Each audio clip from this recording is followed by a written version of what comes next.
L'anticiclone Hannibal domina la scena con sole e caldo. Ecco il dettaglio di martedì 23 marzo. Sul Veneto alta pressione prevalente con ampio soleggiamento, tuttavia nelle ore pomeridiane sono attese più nubi con locali temporali sui rilievi del Bellunese. Diamo uno sguardo alle temperature, le massime saranno previste tra i 25 e i 30 gradi, i valori minimi tra 14 e 17 gradi circa. Andiamo a vedere che tempo farà sul territorio del Friuli Venezia Giulia. Cielo in prevalenza sereno o poco nuvoloso, salvo una maggiore nuvolosità e qualche raro rovescio pomeridiano sui rilievi di nord-ovest.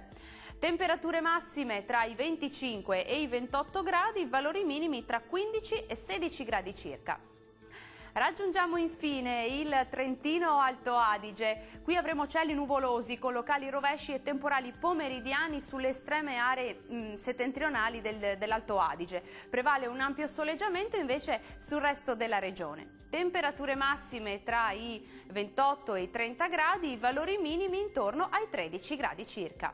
Il mare sarà generalmente calmo, i venti deboli e nord-occidentali. Dal meteo di Antenna 3 è tutto, grazie per l'attenzione e arrivederci!